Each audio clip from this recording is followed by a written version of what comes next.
сети появилось очередное видео с российскими военными на войне с Украиной. Обратите внимание, все они не русские, но воюют за Россию и русский мир. Да. Вот так бывает иногда на фронте, когда собираются. Вот я вот НИФ, брат мне вот. Чукча. Якут. Якут. Опять якуты собрались. У нас казах до сих пор не ушел. Таджик. Юкагир. Юкагир. 278, наверное, который. Бурят. Вот так вот за Россию воюют. Ни одного русского нету.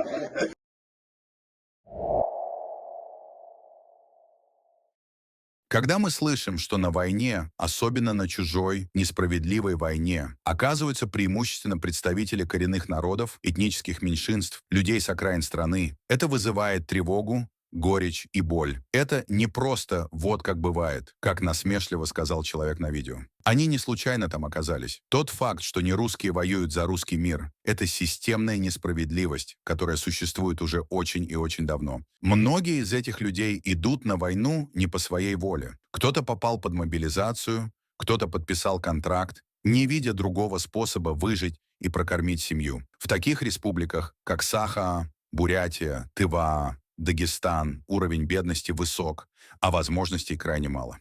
И власть это знает. Именно поэтому из этих регионов особенно активно призывали мужчин, особенно в первую волну мобилизации. Это форма неоколониализма, когда имперский центр использует человеческий ресурс из окраин, чтобы вести войны, не спрашивая желания самих народов. В шутке, брошенной в видео «вот как бывает», нет ничего смешного.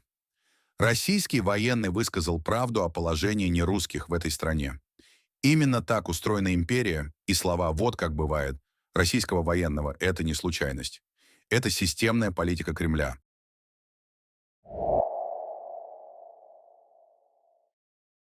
Посмотрите на статистику с начала полномасштабной войны.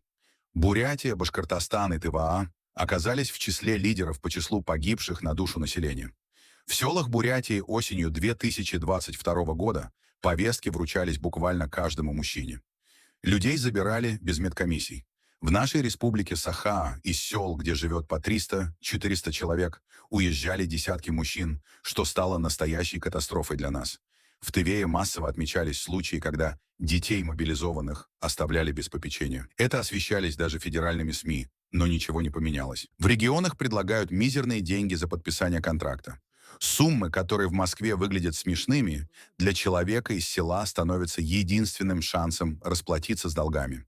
Это называется расовая и социальная иерархия в действии. Чем дальше от Москвы, тем больше вероятность, что тебя мобилизуют. Чем ты беднее, чем меньше у тебя альтернатив, и тем выше шанс, что ты подпишешь контракт. Почему не русские идут на войну? Потому что часто у них нет выбора. Потому что Москва умеет красиво говорить про многонациональность, на деле подчиняя себе нерусские народы. Потому что на полную мощь работает машина пропаганды. Она из всех утюгов кричит про врагов, про защиту Родины, а не про то, что именно эта Родина грабит и убивает нас. Именно поэтому фраза российского солдата «вот так бывает, не русские за Россию воюем» — это, по сути, трагедия в одной строке. Это признание, что их бросили. А смех и улыбки вызваны лишь страхом, потому что если они не будут смеяться, то рано или поздно сойдут с ума. В этой фразе также и напоминание. Нас используют. Нас бросили в мясорубку, чтобы потом сделать вид, что ничего не было. Или что еще хуже, чтобы сказать потом, что мы сами пошли, а потому виноваты во всем сами.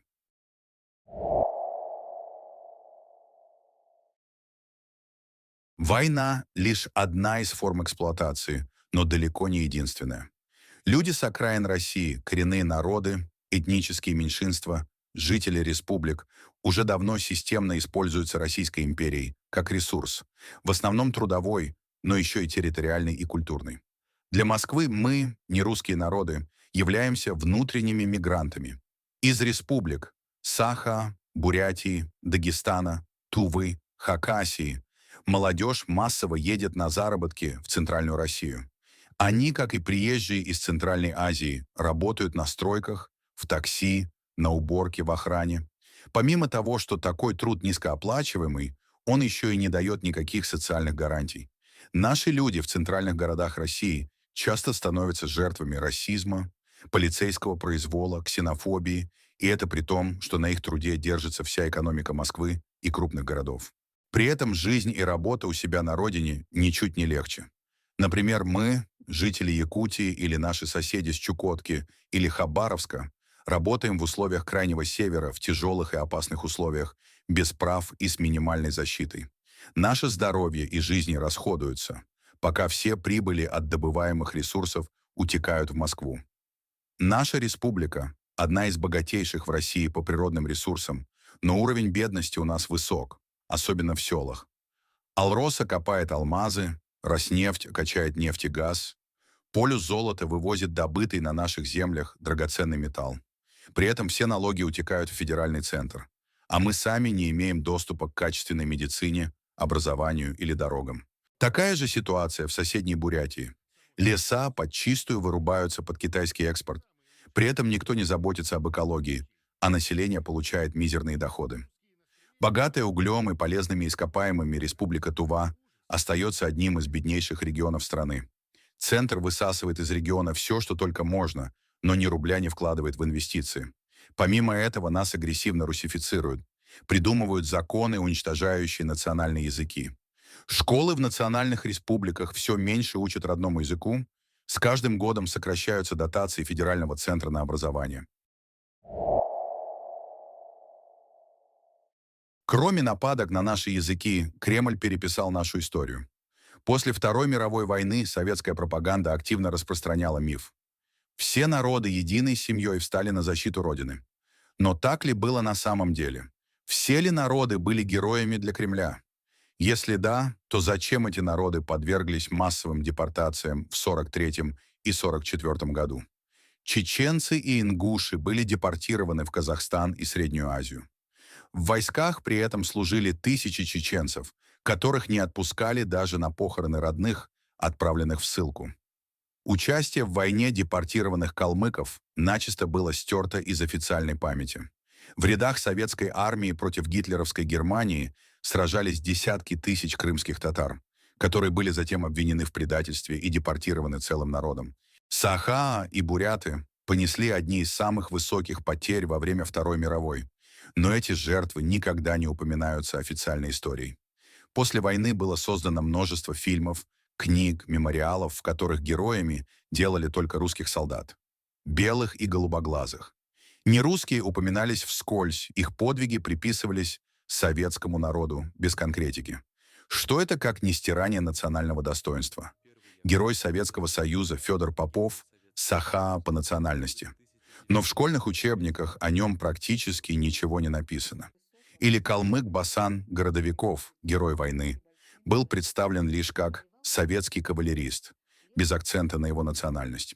После войны десятки тысяч людей из республик и регионов были отправлены на восстановление Москвы, Ленинграда, индустриального Урала. Часто это была трудовая повинность, без особого выбора и, соответственно, без компенсаций. Люди из Бурятии, Коми, Карелии, Башкортостана ехали по разнарядке на стройки.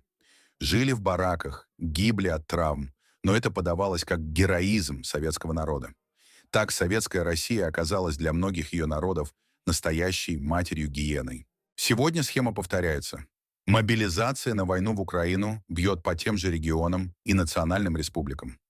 Людей снова отправляют умирать. Уже не на стройки, а на настоящий фронт. Те же республики, те же бедные села снова становятся резервуаром человеческого ресурса для агрессивных целей имперской России. Только теперь это не восстановление, а разрушение и геноцид.